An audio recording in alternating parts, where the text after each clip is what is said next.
ชาสัมพันธ์ร่วมกับมูลนิธิปัญญาภาวนาโดยพระอาจารย์พระมหาไพบูลย์อภิปุโนก็ภูมิใจที่จะขอนำรายการธรรมรับอรุณในช่วงของขุดเพชรในพระไตรปิฎกกลับมาให้ความรู้ในพระธรรมคำสอนขององค์สมเด็จพระสัมมาสัมพุทธเจ้าพระพุทธโคดมเหมือนเช่นเคยนะคะเช้าวันนี้เป็นเช้าวันเสาร์ค่ะก็แน่นอนว่าดิฉันจะขอนำท่านผู้ฟังไปกราบนมัสการพระอาจารย์พระมหาไพบูลย์อภิปุโนผู้จัดรายการประจำของรายการธรรมรับอรุณทางสถานีวิทยุกระจายเสียงแห่งประเทศไทยนี้กราบนมัสการเจ้าค่ะพระอาจารย์เจ้าค่ะเจริญพรสาธุเจ้าค่ะทุกวันเสาร์เป็นช่วงของการที่เราจะมาพูดคุยเรื่องของพระไตรปิฎกที่ว่าเป็นเหมือนกับว่าแม่บทหัวข้อที่คำสอนต่างๆที่บางทีเหลือบันทึกเอาไว้ก็อยู่ในนี้แล้วก็ส่วนที่หายไปก็อาจจะมีส่วนที่เพิ่มเติมใหม่มาก็อาจจะมีแต่ส่วนที่ยังดีๆสามารถให้เราเกิดความรู้ไปจนถึงการบรรลุธรรมได้ก็มีอยู่ในนี้เพราะฉะนั้นเรามาศึกษาจุดประสงค์ก็คือเพื่อที่จะหาจุดนี้แหละจุดข้อมูลที่จะทำให้เราจุดประกายจิตใจให้นำความรู้ที่อยู่ในตำราผ่านหูผ่านตาเข้าสู่สมองจากสมองเข้าสู่จิตใจให้สามารถนำจิตของเราให้มันพ้นจากกิเลสแล้วก็มีความเข้าใจในคำสอนที่ลึกซึ้งลึกด้วยกว้างด้วยเพราะมีความรู้ทั้งลึกและกว้างที่ใจเราเนี่ยจะกว้างขวางแล้วก็เป็นมหากตะสามารถที่จะมีการปฏิบัติที่ก้าวหน้าขึ้นได้ก็จึงทุกสัปดาห์ละครั้งอันนี้ก็หลวงพ่อขอไว้พระอาจารย์ก็นำมาปฏิบัติตามชวนคุณเตือนใจด้วยชวนท่านผู้ฟังด้วยมาศึกษาอ่านกันไปโดยก็จะเป็นลักษณะว่าไม่อ่านให้ฟังนะ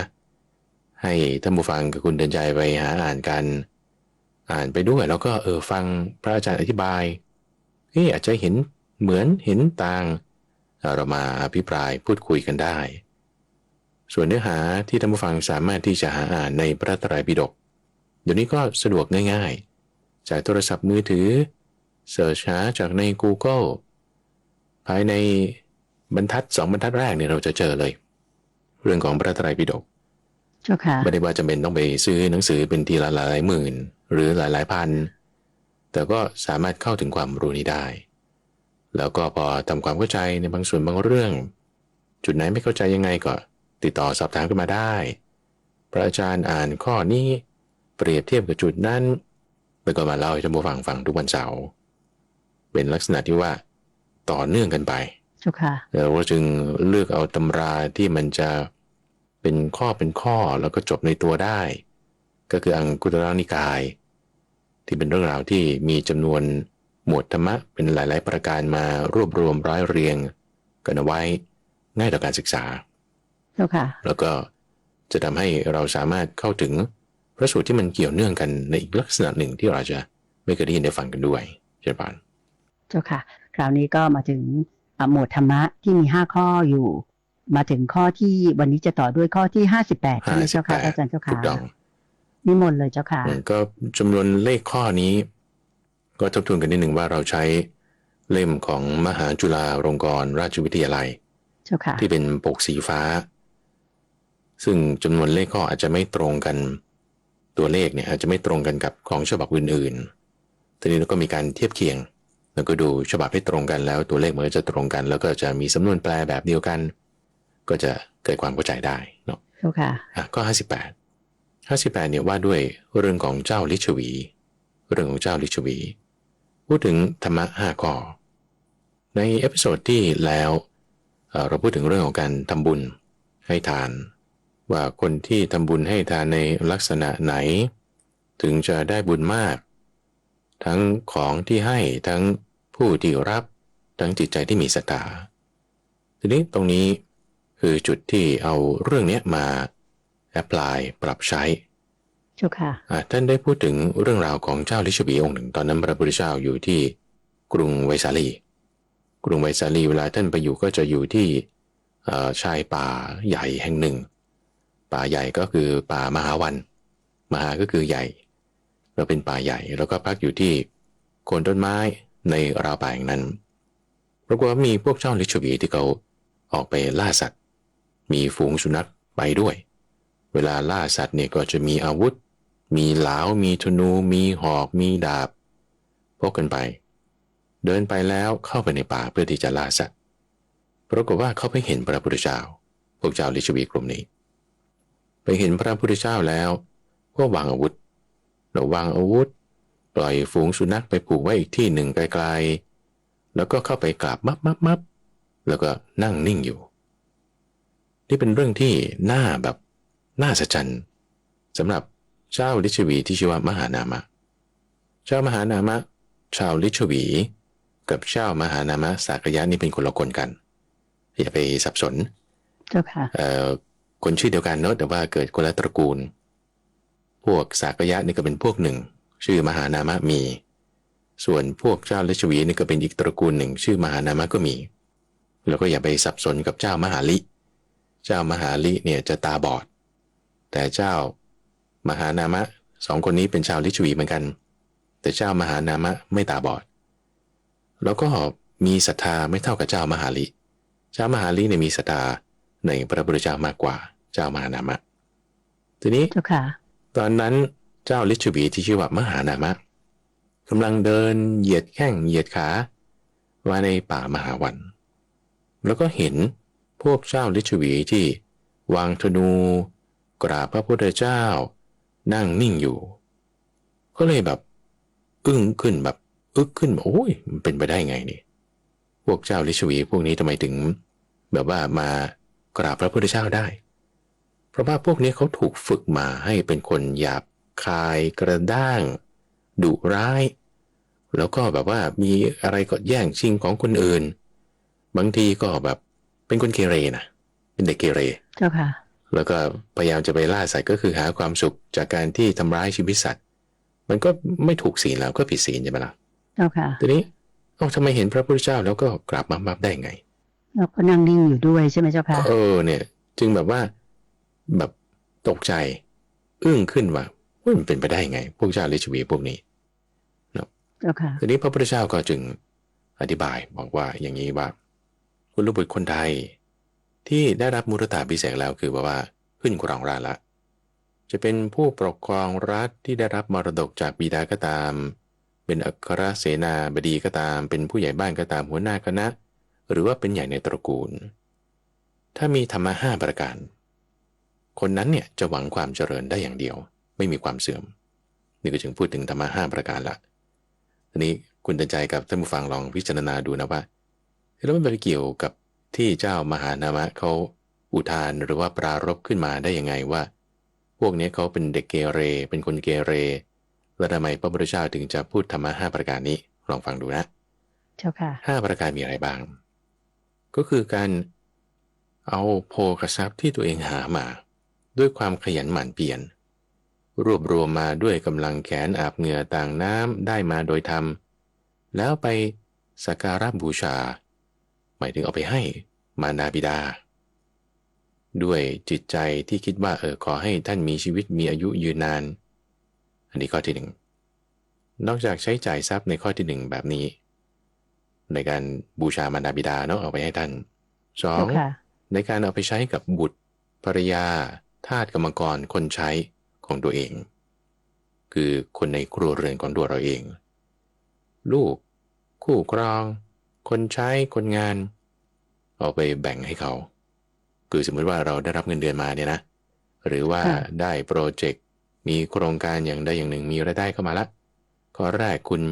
เอาไปให้พ่อแม่แบ่งให้ข้อที่2คุณหาเลี้ยงในครัวเรือนทั้งลูกหรือคู่ครองรวมถึงคนใช้ด้วยในข้อที่2ข้อที่3เนี่ยยังพูดถึงเพื่อนชาวนาเพื่อนร่วมที่ได้หาโภคทรัพย์ขึ้นมาก็คือหมายถึงคู่ค้าทั้งซัพพลายเออร์ทั้งคนที่จัดสินค้าคนที่ช่วยงานเราอันนี้คือข้อที่3อย่างเช่นว่าถ้าปลูกข้าวเนี่ยนะมันก็ต้องมีคนจัดหาปุ๋ยมีคนจัดหาพืชพันธุ์มีคนขายต่อให้ทั้ง whole supply chain อันนี้เราก็ต้องรู้จักแบ่งเขา หรือว่าจัดสรรให้เหมาะสมโดยจิตใจที่งามนะว่าขอให้เขามีชีวิตอายุยืนนานโดยจิตใจที่เป็นแบบนี้ถัดมาข้อที่ 4ก็บูชาเทวดาคำว่าเทวดาในที่นี้จะมีความหมายอยู่2 นัยยะหมายถึงเทวดาที่เป็นเทวดาจริงๆเทพเทวดาเช่นคุณอาจจะพูดถึงคนที่ตายไปแล้วไปเป็นเทวดาเช่นมารดาบิดาหรือปู่ย่าตายายของเราหรือบรรพบุรุษของเราหรือแม้แต่พระบาทสมเด็จพระเจ้าอยู่หัวที่สวรรคตไปพวกนี้เป็นเทวดาที่เรารู้สึกว่าท่านเป็นคนดีเราอยากจะระลึกถึงเอาพวกนี้ไปบูชาได้เงินที่ได้มาเจ้าค่ะหรือเทวดาเดินดินคือคนธรรมดาทั่วๆไปที่มีความดีอย่างใดอย่างหนึ่งแล้วเรารู้สึกว่าแหมเขาดีจริงๆเลยเราก็แบ่งให้เขาอย่างเช่นว่าเราอ่านข่าวหนังสือพิมพ์หรือดูทีวีดูโซเชียลเรารู้สึกว่าโอ้โหคนขับแท็กซี่นี้จิตใจงามจังหรือว่าคนเดินถนนคนนี้คนกวาดถนนคนนี้จิตใจงามดีเราแบบว่าอาจจะแบ่งเงินให้เขาเลี้ยงดูเขาแล้วก็ด้วยจิตใจที่ว่าขอให้เขานั้นมีชีวิตมีอายุยืนนานมีความสุขอันนี้เป็นข้อที่เจ้าค่ะแล้วข้อที่5ก็คือบูชาสมณพราหมณ์คือผู้ที่มีขันติโสรจะมีจิตใจงามจิตใจดีแบ่งให้นี่ข้อที่5โอเคนะใน5ข้อนี้ถ้าคุณใช้จ่ายทรัพย์อย่างนี้ด้วยจิตใจที่ว่าหวังให้เขามีความดีมีความงามมีอายุยืนยาวดำรงอยู่ไปได้เราจะมีแต่ความเจริญอย่างเดียวไม่มีความเสื่อมเลยเจ้าค่ะ5ข้อนี้คุณเดินใจคุณนะคือพระอาจารย์ก็คุณว่ามันก็คือการใช้จ่ายทรัพย์ไงที่เราเคยผ่านมาก่อนนะการใช้จ่ายทรัพย์4 นัยยะในข้อ1ข้อ2เนี่ยรวมกันในตอนที่เราผ่านมาจากจตุการนิบาตมารดาบิดาบุตรภรรยาทาสกรรมกรพวกนี้บางทีท่านรวมกันเป็นข้อเดียวนี่ถือว่าคนในวงในทีนี้พอมาเป็นหมวด5แยกเรื่องมารดาบิดาออกมาแล้วก็มีบุตรภรรยาทาสกรรมกรแยกไปอีกข้อหนึ่งรวมกันก็คือลักษณะเดียวกันมี5ข้อการใช้จ่ายทรัพย์ซึ่งก็เป็นลักษณะที่สอดคล้องกันกับที่ท่านสอนเจ้าค่ะประเด็นที่พระอาจารย์ก็ยังไม่ค่อยเข้าใจนะคือหมายความว่าถ้าท่านฟังลองฟังดูแล้วเนี่ยทำไมพระพุทธเจ้าถึงประกาศธรรมะข้อนี้บัญญัติแต่งตั้งเปิดเผยจำแนกแจกแจงเรื่องนี้ปรารภสถานการณ์นั้นน่ะที่เจ้าลิชบีมหานามะอุทานขึ้นถึงว่าพวกนี้เป็นคนเกเรเป็นคนหยาบคายแต่มากราบไหว้พระพุทธเจ้าแล้วมันยังไงเจ้าค่ะทำไมถึงพูดเรื่องนี้ขึ้นมาก็เลยงงอยู่ข้อนี้เจ้าค่ะอาจจะพูดถึงเรื่องที่ว่าเจ้าฤาษีหวีพวกนี้นะเจ้าค่ะพวกที่เป็นไปออกไปล่าสัตว์เนี่ยก็อาจจะได้รับการแต่งตั้งคือผ่านพิธีมุรธาภิเษกมาแล้วก็จะปกครองรัฐในหน้าที่ต่างๆไปนะเจ้าค่ะแต่นี้ด้วยการที่เขาอาจจะมีนิสัยชอบล่าสัตว์หรืออะไรตามดั้งเดิมของเขาแต่ว่าการกระทำของเขาเนี่ยการเข้ามากราบคืออัญชลีองค์สมเด็จพระสัมมาสัมพุทธเจ้าเนี่ยโยมคิดว่าอาจจะเป็นด้วยจิตสำนึกที่ว่ารู้ว่าพระองค์ท่านเป็นผู้ที่อยู่เหนือโลกอะไรประมาณนี้นะจ๊ะค่ะโยมคิดว่าแล้วก็เขาก็ดำเนินการหมายถึงว่าแม้ว่าจะเกเรหรืออะไรก็ตามออกล่าสัตว์แต่ว่าเขาเนี่ยเมื่อขึ้นปกครองแล้วเขาก็ให้การอนุเคราะห์ทั้ง5ข้อนี้มั้งคะโยมคิดว่าอย่างนั้นนะเจ้าค่ะโยมเดาดูเจ้าค่ะเป็นไปได้คือถ้าเราจะวิเคราะห์ตามที่คุณเตือนใจยกขึ้นมาเนี่ยนะอาจจะพูดอย่างนี้ก็ได้ว่าคนเรามันก็จะมีส่วนที่ไม่ดีก็มีส่วนที่ดีก็มีเนาะเจ้าค่ะทีนี้ส่วนที่ไม่ดีก็ไม่ดีโอเคก็ไม่ดีก็ค่อยแก้เอาส่วนที่ดีมีถ้าคุณทำดีไปเรื่อยๆคุณจะค่อยพัฒนาเจ้าค่ะจะมีแต่ความเจริญไอ้ความเสื่อมเนี่ยจะลดลงความเสื่อมเนี่ยจะไม่มีแล้วไอ้ข้อไม่ดีเนี่ยจะลดลงเจ้าค่ะก็หมายความว่าถ้าเราคาดการณ์อย่างนี้สมมติ 2-3 ปีจากนี้ไปถ้าเขายังล่าสัตว์อยู่แล้วก็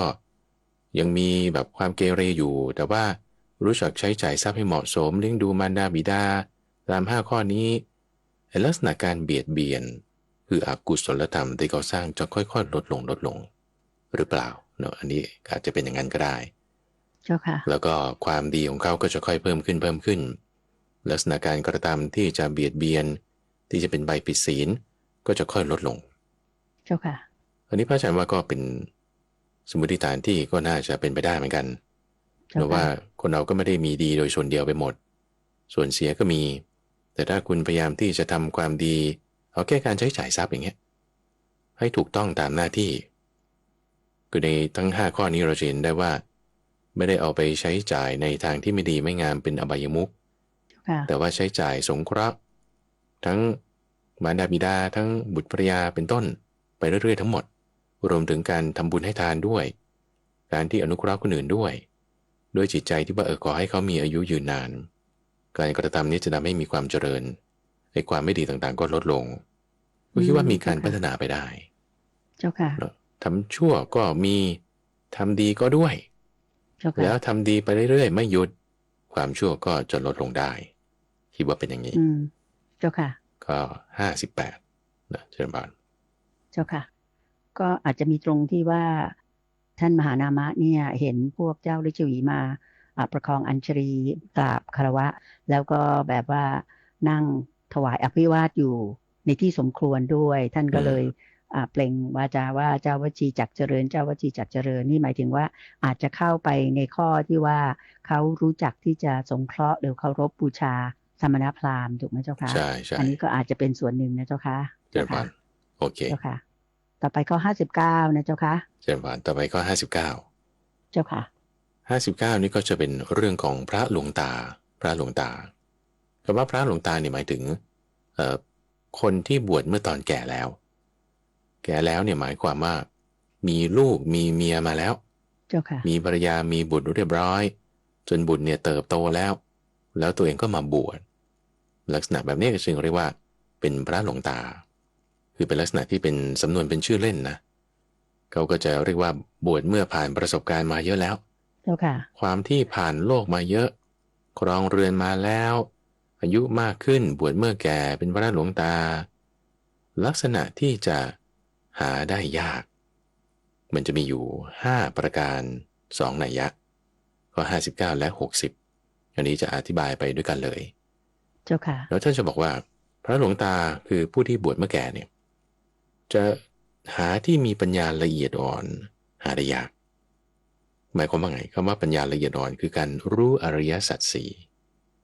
ปฏิบัติจนรู้อริยสัจสี่จนถึงขั้นอย่างน้อยเป็นโสดาบันหาได้ยากข้อที่2มีท่าทางเรียบร้อยหาได้ยากข้อที่3เป็นพหูสูตรสดับฟังจำได้มากหาได้ยากข้อที่4เป็นธรรมกถึกคือรู้คล่องในเรื่องหมวดธรรมะข้อความต่างๆหาได้ยากแล้วก็ที่5คือเป็นคนที่ปฏิบัติเคร่งครัดเป็นคนที่จะปฏิบัติตามธรรมวินัยอันนี้ก็หาได้ยากเจ้าค่ะดังเข้าข้อคนนี้นี่คือนัยยะที่1ข้อ59ต่อมาข้อ60ก็จะมีนัยยะที่แตกต่างกันนิดหนึ่งโดยข้อประการแรกบอกว่าคนที่จะเป็นคนว่าง่ายบอกง่ายสอนง่ายด้วยความที่ว่าบางทีผ่านโลกมามากฉันก็จะมีความเห็นของฉันอะไรเงี้ยมันก็จึงจะ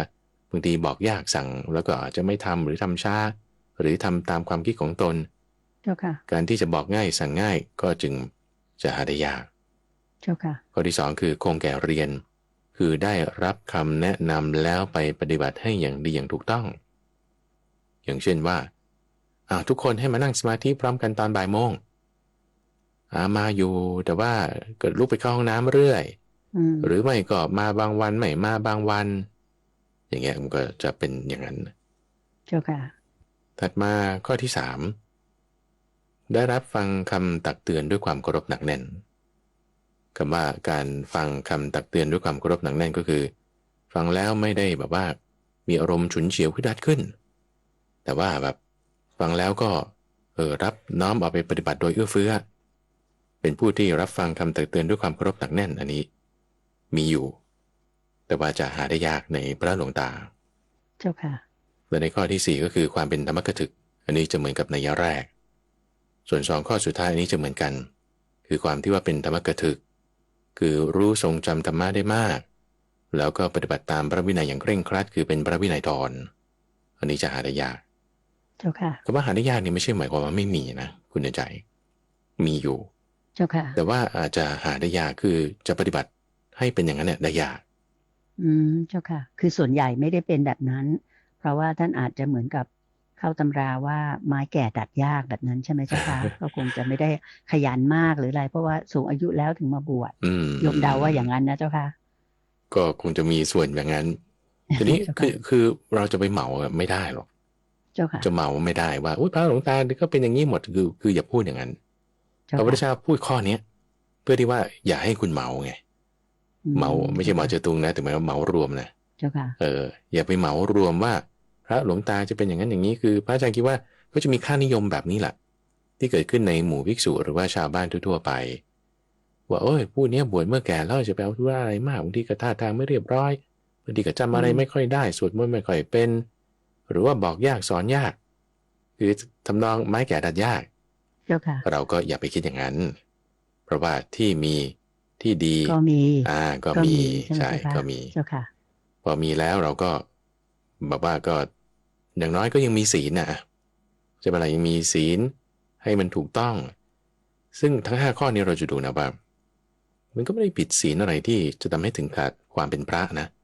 เจ้าค่ะอย่างในข้อที่ว่าปฏิบัติวินัยเคร่งครัดก็ถ้าปฏิบัติวินัยหละหลวมในข้อที่มันไม่ได้ว่าจะมีปัญหาหนักอะไรก็ก็ไม่มีปัญหานะเจ้าค่ะก็อาจจะหละหลวมในบางข้อที่มันไม่ได้สลักสำคัญอย่างเงี้ย เพราะว่าไม่ได้ปฏิบัติเคร่งครัดหรือบางทีก็จำพระสูตรจำมนต์อะไรไม่ได้ก็ธรรมดาคนอายุมากแล้วมันก็จำไม่ค่อยได้นี่ก็ธรรมดาเจ้าค่ะเนาะพอเราเข้าใจว่าอ๋อนี่คือลักษณะแบบนี้แหละเราก็ให้มีเมตตากันเข้าใจกันเจ้าค่ะแล้วถ้ารูปไหนปฏิบัติดีปฏิบัติชอบนั่นก็เป็นความดีความงามของรูปนั้นๆอย่างนี้เจ้าค่ะอันนี้สาธุก็จะเป็นเจ้าค่ะข้อที่59แล้วก็60 60เจ้าค่ะอันนี้ก็จะจบวรรคที่1ในปัญนาคนี้ข้อ59 60ข้อไปแล้วในเจ้าค่ะหมวดที่มี5ประการต่อมาก็จะขึ้นวรรคที่2ของชุด50ข้อนี้ก็จะเป็นสัญญาวรรคหมวดว่าด้วยสัญญาโดยเขาเอา2พระสูตรแรกมาตั้งเป็นชื่อของวรรคนี้ว่าด้วยสัญญาคำว่าสัญญาเนี่ยหมายถึงความหมายรู้กำหนดรู้ขึ้นว่าสิ่งนี้เราควรจะหมายรู้ว่ามันเป็นอย่างนี้อย่างนี้ลักษณะแบบไหนในข้อ61ข้อ62ถ้าท่านผู้ฟังกับคุณใจไปอ่านดูเนี่ยนะพระอาจารย์อ่านดูหลายรอบก็บทพยัญชนะเหมือนกันเป๊ะเลยเจ้าค่ะเหมือนกันเป๊ะเลยก็ไม่รู้ว่าทำไมท่านถึงต้องยกมาเป็น2 ข้อก็ไม่แน่ใจเจ้าค่ะหรือว่าอาจจะมีส่วนไหนก็ยังไม่แน่แต่อัตถกถาก็ไม่ได้อธิบายเอาไว้แล้วก็อธิบายไว้เฉพาะข้อ61ข้อ62ก็ไม่มีดูในบาลีแล้วมันก็ตัวอักษรเหมือนกันเจ้าค่ะอย่างไรก็ตามอธิบายทำความเข้าใจไปก่อนเนาะเจ้าค่ะว่าธรรมะ5อย่างสัญญา5ประการนี้ถ้าทำให้มากเจริญให้มากแล้วจะมีผลใหญ่มีอานิสงส์ใหญ่ เป็นธรรมที่ยังลงสู่อมตะมีอมตะเป็นที่หวังได้คำว่าอมตะหมายถึงนิพพาน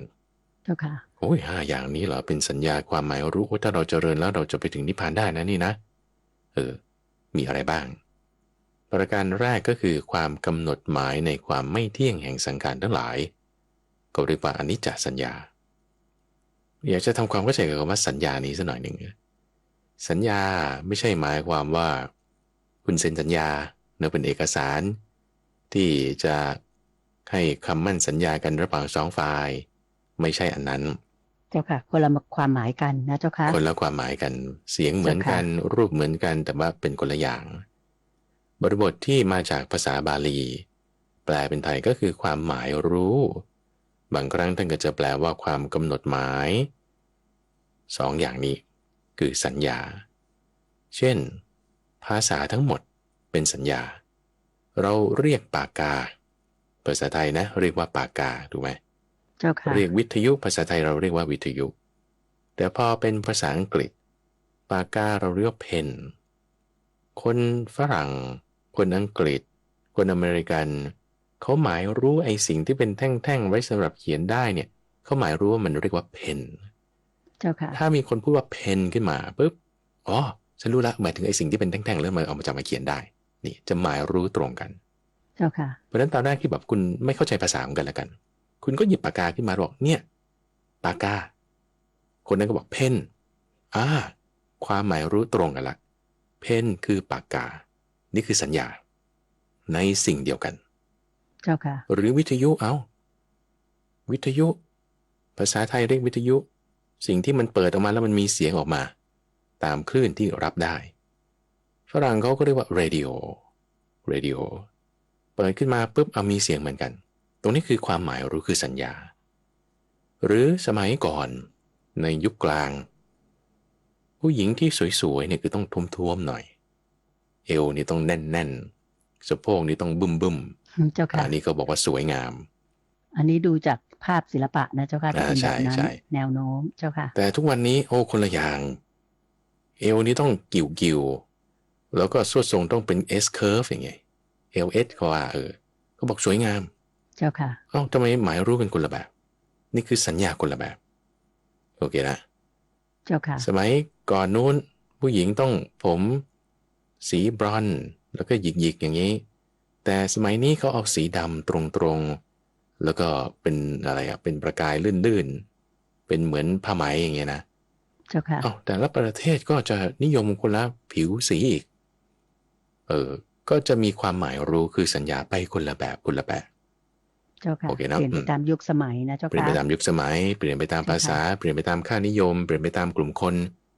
ก็แล้วแต่ว่าจะสัญญามีความหมายรู้กันไปในลักษณะไหน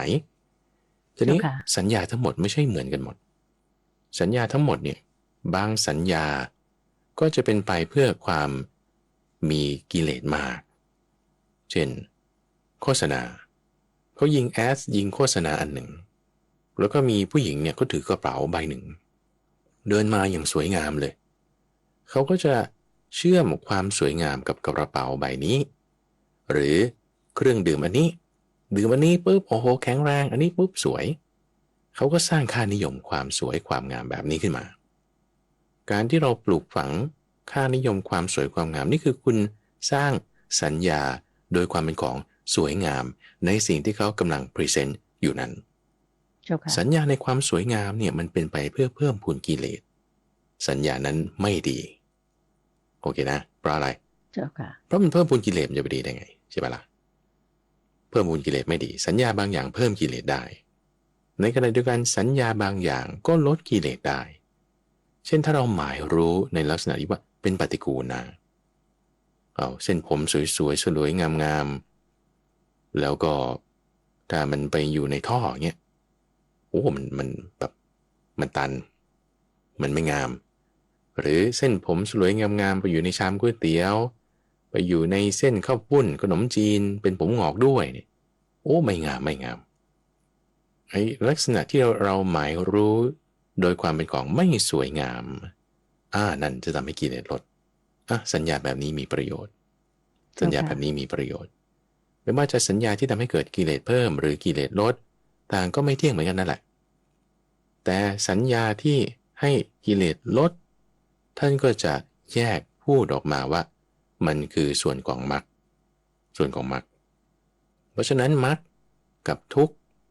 คืออริยสัจสี่นะเรามีอยู่ทุกข์สมุทัยนิโรธมรรคใช่ไหมเจ้าค่ะทุกข์กับมรรคนี่ข้อแรกกับข้อสุดท้ายเนี่ยเหมือนกันนั่นแหละในความที่มันเป็นของไม่เที่ยงเหมือนกันนั่นแหละเป็นของปรุงแต่งเหมือนกันนั่นแหละเรารู้ได้โดยตาด้วยหูเหมือนกันนั่นแหละแล้วก็มีรูปบางทีก็เป็นความคิดนึกบางทีก็เป็นการกระทำปรุงแต่งเหมือนกันแต่ส่วนของทุกข์บางทีทำให้กิเลสเพิ่มบางทีทำให้กิเลสลดอันนี้ก็แยกไว้ส่วนหนึ่งส่วนมรรคคือเอาเฉพาะที่ทำให้กิเลสลดแยกมาไว้อีกส่วนหนึ่งเพราะว่ามันต้องทำหน้าที่คนละอย่างส่วนของมรรคต้องทำให้มากพัฒนาเจริญ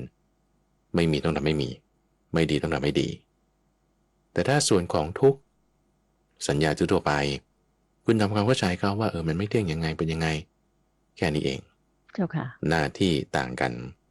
ไม่เที่ยงเหมือนกันพอเข้าใจจุดนี้แล้วเราจะเข้าใจแล้วว่าสัญญาทุกอย่างมันไม่เหมือนกันนะเจ้าค่ะไม่ใช่ว่าทุกอย่างเป็นสัญญาแล้วมันจะดีหรือมันจะไม่ดี มันอยู่ที่ว่ามันให้กิเลสเพิ่มหรือกิเลสลดนั่นเองท่านก็เลือกมา5อย่างในที่นี้ที่ว่าจะเป็นส่วนของมรรคเพราะว่าเจริญให้มากนี่คือหน้าที่ของมรรคเลยมรรคในแปลว่าทางนะทางที่มีองค์ประกอบอันประเสริฐ8อย่างเลือกมา5อย่างนี้ที่ถ้าทำแล้วมันจะมีคุณสมบัติเหมือนกับมรรค8เป็นไปเพื่อให้เกิดนิพพานคือความเป็นอมตะนี่คือกรรมสัญญาเนาะเจ้าค่ะข้อแรกก็คือเรื่องของอนิจจสัญญาความกำหนดหมายว่ามันไม่เที่ยงซึ่งบางทีเราทั่วๆไปเนี่ยเราก็จะคิดว่าภูเขาท้องฟ้าโลกนี้มันเที่ยงแท้แน่นอนพรุ่งนี้ยังไงพระอาทิตย์ก็ต้องขึ้นทางทิศตะวันออกวันนี้ยังไงพระอาทิตย์ก็ต้องตกทางทิศตะวันตกยังไงมันก็ต้องเป็นอย่างนี้แน่นอนนั่นอันนี้คือหมายรู้โดยความเข้าใจคลาดเคลื่อนแล้วว่ามันเที่ยงแท้แน่นอนแต่ว่าเราต้องเข้าใจหมายรู้กำหนดเขาว่ามันไม่แน่นอนนะทำไมมันถึงขึ้นทางทิศตะวันออกตกทางทิศตะวันตกเพราะว่า rotation วงจรการหมุนของโลกเป็นแบบนี้แต่ถ้าวันใดวันหนึ่งวงจรการหมุนของโลกมันเปลี่ยนแปลงไปการขึ้นทางทิศตะวันออกตะวันตกมันก็จะเปลี่ยนแปลงตามไปอันนี้คือลักษณะที่เรากำหนดรู้ว่ามันไม่เที่ยงนะนักวิทยาศาสตร์เขารู้กันอยู่แล้วเขาก็จึงบอกว่าโลกเนี่ยมันจะอยู่ไม่ได้แล้วนะเพราะมันจะเปลี่ยนแปลงไปไม่ว่าจะสิ่งแวดล้อมวงโคจรเรื่องสนามแม่เหล็กหรือแมกเนติกฟิลด์ของโลกมันเปลี่ยนแปลงไปมันก็อยู่ไม่ได้มันก็ดับไปเพราะฉะนั้นคนมักจะค่อยมาเห็นความไม่เที่ยงตอนที่มันดับตอนที่มันพังตอนที่มันเสื่อมอันนั้นแหละคือช้าไปแต่เราควรที่จะกำหนดหมายเห็นเข้าใจโดยความที่เป็นของไม่เที่ยงตั้งแต่ตอนที่มันยังไม่เสื่อมตั้งแต่ตอนที่มันเกิดตั้งแต่ตอนที่มันดำรงอยู่แล้วเลยความกำหนดหมายคือสัญญาข้อนี้จึงมีความสำคัญทำไมถึงบอกว่าตั้งแต่มันเกิดขึ้นมาแล้วมันยังดำรงอยู่เนี่ยนะมันคือไม่เที่ยงอยู่ได้เพราะว่าความไม่เที่ยงมีนัยยะที่คือต้องอาศัยเหตุเงื่อนไขปัจจัยไม่ได้อยู่ได้ด้วยตัวมันเองถ้าเหตุเงื่อนไขปัจจัยมีตัวมันก็เกิดถ้าเหตุเงื่อนไขปัจจัยมันยังอยู่ตัวมันก็ยังอยู่ถ้าเหตุเงื่อนไขปัจจัยกับมันดับไปตัวมันก็ต้องดับไปเจ้าค่ะลักษณะนี้คือไม่เที่ยงเลยตั้งแต่เกิดดำรงอยู่และดับไปเจ้าค่ะไม่เที่ยงมาตั้งแต่ตอนเกิดแล้วเพราะว่าถ้ามันเที่ยงใช่ป่ะมันไม่ได้จะเกิดมาได้แล้วมันมีอยู่ตลอดใช่ไหมล่ะหรือถ้าเราจะมาดูช้าๆค่อยๆเห็นมันตอนที่มันดับไปแล้วจึงค่อยบอกมันไม่เที่ยงอันนี้คือช้าไปคุณมาเห็นแค่เฉพาะส่วนที่3 1 2ต้องเห็นมาก่อนแล้วเพราะฉะนั้นถ้าเรากำหนดหมายในข้อนี้ให้ได้ในทุกเรื่องไม่ว่าจะเรื่องอาหารเดี๋ยวอาหารมันจะมีข้อต่อไปอยู่เรื่องการใช้ชีวิตเรื่องเกี่ยวกับการทำงานเรื่องเกี่ยวกับชื่อเสียงเรื่องเกี่ยวกับลาภสักการะเรื่องเกี่ยวกับเงินทองกำหนดหมายอยู่เรื่อยๆกำหนดหมายเข้าใจว่ามันไม่เที่ยงนะนี่นะพอเราเข้าใจอย่างนี้ปุ๊บเราจะไม่ทุกข์มากเราจะมีความผาสุกอยู่ได้ในความทุกข์ไม่ว่ามันจะทนได้ง่ายหรือทนได้ยากต่างๆก็ตามอันที่2จะมีนี่ข้อแรกอนิจจสัญญาเจ้าค่ะถัดมาข้อที่2อนัตตสัญญาความกำหนดหมายโดยความเป็นอนัตตาในสิ่งทั้งหลายทั้งปวงอนัตตาในที่นี้ก็คือความที่มันไม่ได้เป็นอัตตาตัวตนของมันเองแต่มันต้องขึ้นอยู่กับสิ่งอื่นเหตุอื่นการที่ไม่ได้เป็นอัตตาตัวตนของมันต้องขึ้นอยู่กับเหตุอื่นสิ่งอื่นลักษณะนี้เราเรียกว่าเป็นอนัตตาที่จะสับสนก็คือฉันคิดว่าเนี่ยเป็นของฉันเป็นตัวฉันเป็นของฉันเป็นตัวตนของฉันศัพท์ภาษาที่ท่านใช้ก็คือเอตังมะมะเอโซหมัสมิเอโซมีอัตตาคือเป็นของเรารู้สึกว่านี่เป็นของเราเป็นของฉันรถของฉันบ้านของฉันเงินทองของฉันทรัพย์สินของฉันประเทศของฉันต่างๆนี่ของฉันคือถ้าคุณเข้าใจไปอย่างนั้นเนี่ยคือคุณมีอัตตาสัญญาคือความหมายรู้โดยความเป็นอัตตาเข้าใจผิดอย่างนั้นน่ะเข้าใจผิดเพราะว่าสิ่งต่างๆเหล่านั้นมันต้องอาศัยเงื่อนไขปัจจัยเกิดไม่ได้เป็นตัวของมันเองไม่ได้เป็นอัตตาตัวตนของมัน ถ้าเราเข้าใจผิดชีวิตเราจะเปลี่ยนชีวิตเราจะทุกข์แต่ถ้าเราเข้าใจถูกชีวิตเราจะไม่ทุกข์เข้าใจถูกคือเข้าใจโดยความเป็นของอนัตตาที่น่าสนใจในที่นี้นะคุณใจอย่างเช่นร่างกายของเราเนี่ยนะมนุษย์เนี่ยเราสามารถยืนได้เดินได้วิ่งได้คิดได้พูดได้ก็ฉันทำได้ฉันว่าฉันจะคิดฉันจะพูดฉันก็พูดไปได้นี่ฉันทำได้นี่คือฉันทำได้ไงคือนี่ก็ตัวฉันไงฉันจึงทำได้อย่างนี้เนี่ยคือจึงเข้าใจว่านี่ตัวฉันทำได้อย่างนี้ตรงจุดนี้มันเนียนๆนุ่มๆว่าพอเราปรุงแต่งอะไรสักอย่างใดอย่างหนึ่งในทางความคิดในทางการขยับเขยื้อนแล้วมันได้ผลออกมาอย่างนี้อย่างนี้แล้วเราเกิดความพอใจยินดีเพลิดเพลินลุ่มหลงมัวเมาไปในสิ่งที่เราปรุงแต่งนั้นแล้วความเพลินความพอใจนั้นคืออุปาทานคือความยึดถือเพราะมีอุปทานในสิ่งที่เราปรุงแต่งไปเราจะเข้าใจทันทีว่าสิ่งนั้นเป็นตัวเราของเราเป็นอัตตาขึ้นมาเพราะอาศัยอุปาทานคือความยึดถื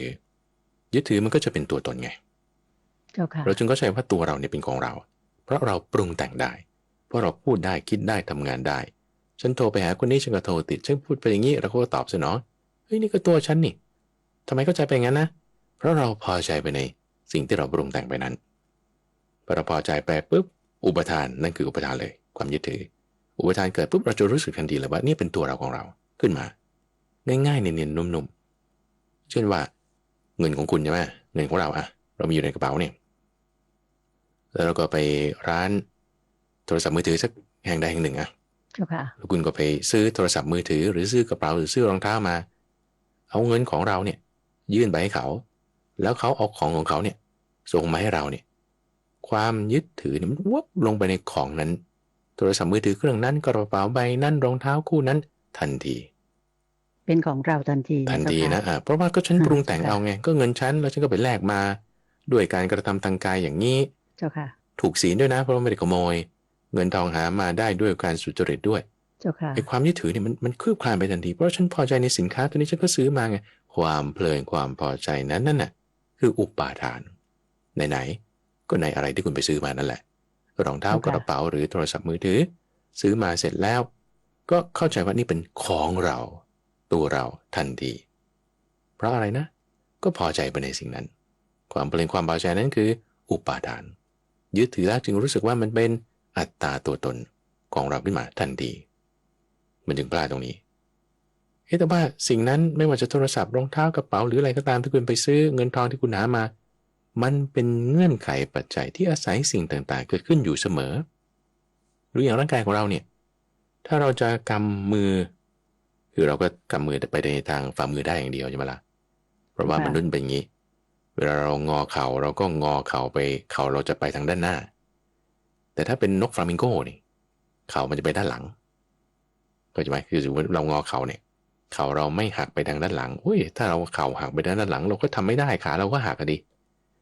หรือเราจะกำมือไปทางด้านหลังมือคุณจะทำได้ไหมนิ้วก็หักกันดิไม่ได้เพราะว่าร่างกายเราไม่ได้ปรุงแต่งมาแบบนั้นหูเราได้ยินเสียงแค่20-20,000 เฮิร์ตซ์จะไปได้ยินเสียงเหมือนสุนัขได้ไงมันไม่ได้หูเราเป็นอย่างนี้เพราะว่าการปรุงแต่งเงื่อนไขความเป็นอนัตตาของร่างกายของเรามันเป็นบางแบบนี้คุณจึงปรุงแต่งไปได้กระดูกของเราต่อมาเป็นอย่างนี้สมองของเรามาเป็นอย่างนี้ระบบประสาทระบบเงื่อนไขเลือดอะไรต่างๆเป็นอย่างนี้ทำให้เราคิดได้พูดได้เดินได้ทำงานต่างๆได้ก็มันเป็นอย่างนี้มาในลักษณะที่ว่าปรุงแต่งมาเป็นแบบนี้ความเป็นมนุษย์เป็นแบบนี้สัตว์เดรัจฉานก็เป็นอีกแบบหนึ่งเทวดาก็เป็นอีกแบบหนึ่งก็จะเป็นลักษณะของเขาแล้วเราปรุงแต่งไปในลักษณะที่เราถูกดีไซน์มาออกแบบมาด้วยความเป็นภพเป็นสภาวะนี้มันก็อนัตตาอยู่แล้วไงมันอนัตตาอยู่แล้วแต่เราดันเข้าใจไปว่ามันเป็นของเราตัวเราเป็นอัตตาขึ้นมาเนี่ยก็จึงเข้าใจผิดพอเข้าใจผิดเพราะมีความเพลินอกุศลธรรมมันเกิดขึ้นสัญญาคือความหมายรู้ในลักษณะที่เป็นอัตตาจึงไม่ดีให้มีความทุกข์เกิดขึ้นได้แต่ก็จึงเตือนว่างั้นคุณต้องกำหนดหมายใหม่นะทำความเข้าใจใหม่ว่าจริงๆไอ้ที่ว่าเป็นอัตตาตามันไม่ใช่นะมันเป็นอนัตตานะเป็นอนัตตาในธรรมทั้งปวงนี่พอเข้าใจข้อนี้ปุ๊บ จะมีอานิสงส์มากเป็นทางที่ไปสู่นิพพานกิเลสมันจะดับได้เจ้าค่ะนี่ข้อที่สองถัดมาข้อที่สามคือมรณสัญญาคือความกำหนดหมายในความที่ว่าสิ่งต่างๆมีความตายเป็นธรรมดามรณะคือตายสัญญาคือความหมายรู้ในข้อแรกที่ว่าอนิจจสัญญาก็จะทำให้เราไม่มัวเมาในความเป็นอัตตาตัวตนของเราสิ่งต่างๆว่ามันเที่ยงเราจะไม่เข้าใจไปอย่างนั้นแต่เราจะเข้าใจว่ามันเป็นไม่เที่ยงเนาะในข้อที่สองที่ว่าอนัตตาคุณเจริญมากๆแต่มากๆแล้วจะทำให้ลดความเข้าใจว่าสิ่งต่างๆเป็นของเราส่วนข้อที่สามที่ว่ามรณสัญญาคือการเจริญทำข้อนี้แล้วจะทำให้ลดความมัวเมาในชีวิตที่ว่าเราจะอยู่ไปเรื่อยๆเราจะไม่แก่ไม่ตายอันนี้เราจะละความคิดแบบนี้ความเข้าใจแบบนั้นได้ซึ่งการเจริญมรณสัญญาไม่ใช่ว่าฉันจะต้องตายฉันจะตายไม่ใช่อันนั้นคือแบบมองโลกในแง่ร้ายแต่ลักษณะมรณสัญญาได้เคยอธิบายไว้ต้องมี2ขั้นตอนโดยในขั้นตอนแรกก็คือให้คิดว่าเหตุปัจจัยแห่งความตายเนี่ยมีมากเหตุปัจจัยแห่งความตายมีมากไม่ว่าบางทีเรื่องอาหารการกินอาหารเข้าไปแล้วเกิดลูกชิ้นมันติดคออึกขึ้นบางคนก็ตายได้หรือกินอาหารเข้าไปแล้วเกิดอาหารไม่ย่อยบางทีก็ตายได้อาหารเป็นพิษก็ตายได้เกิดแพ้อาหารก็ตายได้หรือบางทีเดินไปตกท่อตายได้อาบน้ำอยู่ลื่นล้มหัวฟาดพื้นตายได้ขับรถไปธรรมดาเกิดมีคนเมามาชนตายได้โอ้เหตุปัจจัยความตายมีมากมายเจ้าค่ะโอ้พอมีมากมายแล้วไงนี่คือขั้นที่1นะขั้นตอนที่2คือให้ทำการไตร่ตรองใคร่ครวญว่าถ้าเราตายไปตอนเนี้ยมีไหมบาปอกุศลที่ถ้าตายไปแล้วจะทำให้เราไปไม่ดี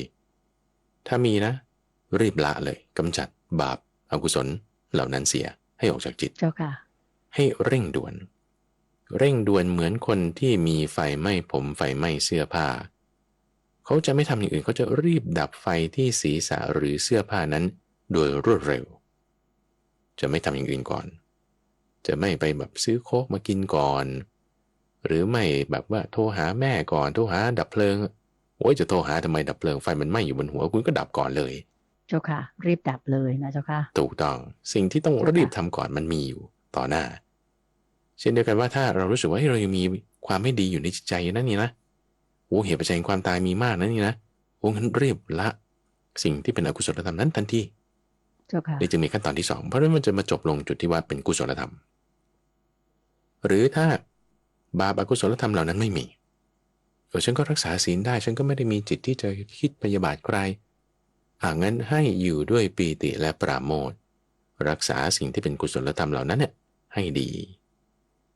เพราะฉะนั้นมรณสัญญาเนี่ยจึงไม่ใช่เป็นการมองโลกในแง่ร้ายแต่เป็นการที่เข้าใจเหตุว่ามันเป็นธรรมดานั่นนี่นะแล้วก็จบลงในการที่เราตั้งไว้ในกุศลธรรมคือความดีต้องพิจารณาอย่างนี้แล้วก็ถ้าเราทำแค่ครึ่งเดียวในความที่ว่าคิดว่าฉันจะตายอยู่เรื่อยนั่นคือมองโลกในแง่ร้ายอันนั้นคือไม่ดีแต่ให้เข้าใจต่อไปว่างั้นเราต้องตั้งอยู่ในกุศลธรรมมีความไม่ประมาท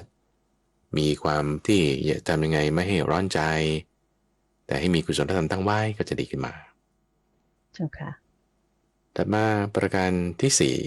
4ก็คือเรื่องความกำหนดหมายในความเป็นปฏิกูลในอาหารตั้งใจคำว่าอาหารเรปฏิกูลสัญญาว่าอาหารเนี่ยเป็นปฏิกูลอย่างที่เราพูดกันไปในสัปดาห์ที่ผ่านมาเรื่องเกี่ยวกับการพิจารณาอาหารคือการที่รู้ประมาณในการบริโภคอันนี้ก็จะเป็นนัยยะที่เป็นลักษณะเดียวกันด้วยคำพูดหัวข้ออีกอันหนึ่งที่ว่าการรู้ประมาณในการบริโภคโภชเนมัตตัญญุตานี่ก็คำหนึ่งนะอาหารเรปฏิกูลสัญญานี่ก็เป็นอีกคำหนึ่งที่ก็มีความหมายในบริบทเดียวกันการรู้ประมาณในการบริโภคนั้นคือเน้นที่เรื่องเวทนาว่าให้ระงับเวทนาเก่าป้องกันเวทนาใหม่ให้บริโภคแต่พอดี เจ้าค่ะในขณะที่อาหารเรปฏิกูลสัญญานี่คือเน้นมาในความที่เป็นปฏิกูลในอาหารซึ่งอาหารเวลาเราไปตามฟู้ดคอร์ทหรือว่าสั่งออนไลน์หรือว่าไปดูตามร้านรวงเนี่ยเราก็จะดูว่ามันอร่อยใช่ไหมล่ะเจ้าค่ะมันดีมันน่ากินเขาก็จะถ่ายรูปมาให้มันน่ากินดูดีกลิ่นหอมอร่อยอันนี้คือคิดโดยไม่ปฏิกูลเลยเนี่ยคิดโดยความเป็นของสวยงามไงเจ้าค่ะพอคิดโดยความเป็นของสวยงามการจะมาระวัดระวังเรื่องเวทนารู้ประมาณในการบริโภคโอ้ยมันทำไม่ได้แล้วเพราะว่าจิตของเราไปตามรสที่ผ่านทางลิ้นไปตามนั้นเลยเจ้าค่ะพอไปตามแล้วจิตเราก็จะเวอร์วะนี่คือไม่มีสติตั้งไว้บางทีก็จะทำให้เกิดอกุศลธรรมได้เช่นถ้าคุณกินไปแล้วก็ไปเจอหนวดแมลงสาบอยู่ในชามก๋วยเตี๋ยวหยิบขีบออกแล้วกินไปเจอทั้งตัวมันด้วยเจอไข่ด้วยโอ้ยมันจะไปกินลงได้ไงแล้วถ้าเราแบบพอใจในรสอาหารนั้นมากพอเจออย่างนี้ปุ๊บช็อกซินิมาเดี๋ยวได้ต้องมีแบบเรื่องกันเกิดขึ้นเจ้าค่ะแต่ถ้าเราพิจารณาความเป็นปฏิกูลอย่างที่บอกไปเมื่อสัปดาห์ที่แล้วก็คือเหมือนกับการบริโภคเนื้อลูกของเราในเวลาที่เราต้องเดินข้ามผ่านทางอันกันดารแล้วการต้องมากินเนื้อมนุษย์ด้วยกันเนี่ยโอ้มันเป็นของปฏิกูลด้วยเหตุ9อย่างว่าเป็นเนื้อของลูกเป็นเนื้อของลูกรักเป็นเนื้อที่ยังไม่ได้ปิ้งไม่ได้ปรุงรสใดๆเป็นเนื้อดิบแล้วก็เป็นเนื้อเด็กอ่อนความที่มันจะมีแต่ของปฏิกูลรสชาติไม่อร่อยแต่กินเพื่อให้อยู่พอได้แค่นั้นแหละแต่ให้กำหนดหมายข้อนี้ให้ดีหรืออีกนัยยะหนึ่งก็จะพูดถึงเวลาที่รับประทานเข้าไปแล้วตอนที่มันออกมาอีกทวารหนึ่งเรารับประทานเข้าไปทางทวารคือปากของเราใช่ไหมออกมาทางทวารหนักเนี่ยโอ้โหมันอยู่ในสภาพที่ดูไม่ได้มันไม่น่าดูคิดเป็นปฏิกูลแบบนี้ก็ได้พิจารณาไปเพื่ออะไรเพื่อให้เรามีความรู้ประมาณในการบริโภคเพื่อให้เรามากำหนดรู้เวทนาให้ถูกต้องแล้วก็ทำความเข้าใจให้ดีเราก็จะมีอานิสงส์ใหญ่นั่นคือข้อที่4ถัดมาข้อที่5คือความกำหนดหมายในความไม่น่าเพลิดเพลินในโลกทั้งปวงท่านใช้คำว่าสัพพะโลเกอนะพิรตะสัญญาว่าสิ่งต่างๆในโลกเนี่ยไม่น่าที่จะให้เกิดความเพลิดเพลินใจอย่างเช่นว่าเราไปเที่ยวต่างประเทศเดี๋ยวนี้เขาเปิดประเทศแล้วนะคุณใจที่ว่าให้ต่างชาติเข้ามาต่างชาติก็เปิดประเทศแล้วให้คนประเทศไทยไปเขาก็มีแคมเปญแล้วเที่ยวญี่ปุ่นไหมเที่ยวเกาหลีไหมอย่างเงี้ยนะโอ้ยจะเราไปเที่ยวดูต่างๆนั่นน่าเพลินใจสนใจดีสวยงามอันนี้คือไม่ได้เลยเที่ยวดูนั่นนี่เราก็จะเผลอเพลินเพลิดเพลินไปตามตาตามหูต่างๆซึ่งสิ่งที่ถูกก็คือต้องกำหนดหมายว่าเป็นสิ่งที่ไม่น่าเพลิดเพลินนะไม่น่าที่จะไปยินดีพอใจไปตามสิ่งนั้นทั้งนี้ทั้งนั้นไม่ใช่เป็นการมองโลกในแง่ร้ายเพราะว่าถ้ามองโลกในแง่ร้ายก็คือปฏิเสธทุกสิ่งทุกอย่างแต่นี่คือให้มองโลกตามความเป็นจริงมองโลกตามความเป็นจริงโดยความเป็นของที่ไม่น่าเพลิดเพลินใจก็เห็นว่ามันเป็นธรรมดามันก็มีภาษาที่น่าพอใจผ่านทางตาก็จะมีความสุขเวทนาเกิดขึ้นเราจะทำข้อนี้ได้เราก็ต้องมีสติเพราะว่าความไม่เพลินคือความที่มีสติเราอาจจะไปเที่ยวด้วยแต่ก็เที่ยวแบบมีสติไม่เผลอเพลินไปเราก็ตั้งสติสัมปชัญญะไว้ก็สามารถที่จะกำหนดหมายโดยความเป็นของไม่น่าเพลิดเพลินใจในโลกทั้งปวงคำว่าโลกในที่นี้ก็ต้องหมายถึงภาษาที่มาทางตาหูจมูกลิ้นกายและใจถ้าอย่างนี้ถ้าเราทำให้มากเจริญให้มากคือเราเดินตามทางมรรค8ที่จะมีนิพพานเป็นที่สุดจบนี่คือข้อที่61และ62อยากจะฝากการบ้านอย่างหนึ่งให้ท่านผู้ฟังไปลองอ่านให้พระอาจารย์ทบทวนดูหน่อยว่า61 62นี่มันเหมือนกันหรือมันต่างกันจุดไหนไหมเพราะว่าดูแล้วมันเหมือนกันอยู่แล้วก็ทำไมท่านต้องแยกเป็น2ข้อก็ไม่แน่ใจ แล้วก็อาจจะเป็นคนละที่ละทางหรือยังไงฝากท่านผู้ฟังหรือท่านผู้รู้ที่อาจจะมีความเข้าใจในบางข้อบางประการก็ให้เจ้าเป็นค่ะคอมเมนต์มาไว้ด้วยกันแล้วกันเจ้าบาน เจ้าค่ะเพราะว่าดูตามตัวอักษรแล้วก็จะเหมือนกันนะเจ้าค่ะใช่ ในข้อ62แต่ข้อ61จะแบบเหมือนอธิบายมากลงลึกซึ้งมากกว่าถูกไหมเจ้าค่ะก็จะเจ้าค่ะมีคำที่จะแปลเป็นภาษาไทยให้ความเข้าใจได้อยู่ เจ้าค่ะรวมทั้งมีบาลีด้วยใช่ใช่เจ้าค่ะแต่หัวข้อแล้วก็ไส้ในมันก็เหมือนกัน ก็เลยไม่เจ้าแน่ใจค่ะอยากจะฝากท่านผู้ฟังลองไปอ่านดูว่ามันเป็นเจ้าค่ะยังไงมา แล้วก็ลองคอมเมนต์มาดูนะเจ้าใช่ค่ะ ใช่เจ้าค่ะพระอาจารย์เจ้าค่ะวันนี้คิดว่าน่าจะคุยกันได้ประมาณนี้แต่ว่าเหลือเวลาอีกนิดหน่อยอยากให้พระอาจารย์ได้เมตตาสรุปนิดนึงว่าวันนี้เราคุยกันมาถึงจุดไหนแล้วก็เจริญพร คราวหน้าจะเริ่มหมวดใดอะเจ้าค่ะนิมนต์เจ้าค่ะวันนี้เราก็ยกธรรมะตั้งแต่ข้อ58จนถึงข้อ62โดยก็จะเป็นเรื่องราว3เรื่องราวแรกข้อ58ก็จะเป็นเรื่องเกี่ยวกับการใช้จ่ายทรัพย์ในลักษณะที่ให้เกิดความเจริญในชีวิตของเราไม่ให้เสื่อมโดยการใช้จ่ายทรัพย์ในตัวเราในพ่อแม่ในลูกภรรยาครอบครัวคู่ค้าการค้าขายผู้ที่ทำความดีต่างๆโดยให้ตั้งจิตว่าให้เขามีอายุยืนนานแบ่งปันกันเราจะมีความเจริญในลักษณะการใช้จ่ายทรัพย์ปรารภพวกเจ้าลิชวีที่กรุงเวสาลีเจ้าค่ะส่วน59-60ก็จะเป็นเรื่องของพระที่บวชเมื่อแก่อายุมากแล้วศัพท์ภาษาที่เราเรียกใช้ก็คือหลวงตาอย่าไปเหมารวมว่าพระหลวงตาจะไม่ดีหมดไม่ใช่ที่ดีก็มีเจ้าค่ะคุณลักษณะที่ดี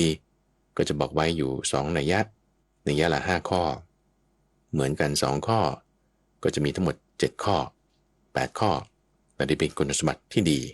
ที่ถ้าใครปฏิบัติดีแล้วก็เป็นความดีของผู้นั้นเจ้าค่ะแล้วในข้อ61-62ก็จะเป็นประเด็นเรื่องสัญญา5ประการจะเป็นทางให้ไปสู่นิพพานได้โดยคำว่าสัญญานั้นพระอาจารย์ก็อธิบายถึงความที่ว่ามันจะส่วนที่เป็นทุกข์ก็มีส่วนที่เป็นมรรคก็มีท่านดึงส่วนที่เป็นมรรคนี้ออกมาอธิบายไว้ว่าจะเป็นทางไปได้แล้วจริงๆมันจะไม่ได้มีแค่สัญญา5อย่างนี้ด้วยจะมีสัญญา10ประการด้วยเคยบอกไว้กับท่านพระกิริมานนท์คือบอกไว้กับท่านพระอานนท์ปรารภการป่วยของท่านพระกิริมานนท์ซึ่งเราจะไปเจอกันในหมวดที่เป็นหมวด10ทัศกานิบาตตอนนี้อยู่ในหมวด5ท่านก็ยกมา5ข้อก่อนเจ้าค่ะมันก็จะเป็นข้อ61-62เจนบานเจ้าค่ะสาธุเจ้าค่ะวันนี้โยมคิดว่าหลังจากที่รับฟังพระอาจารย์พระมหาไพบูลย์อภิปุโนแห่งมูลนิธิปัญญาภาวนาได้มาสักษาแจกแจงในรายการธรรมารับอรุณช่วงขุดเพชรในพระไตรปิฎกวันนี้นะเจ้าค่ะโยมขออนุญาตนำท่านผู้ฟังทางบ้านทุกท่านกราบขอบพระคุณและกราบนมัสการลาพระอาจารย์พระมหาไพบูลย์อภิปุโนแห่งมูลนิธิปัญญาภาวนาด้วยเวลาเพียงแค่นี้ด้วยความซาบซึ้งในพระคุณอย่างสูงเจ้าค่ะกราบนมัสการเจ้าค่ะเจริญพรสาธุเจ้าค่ะ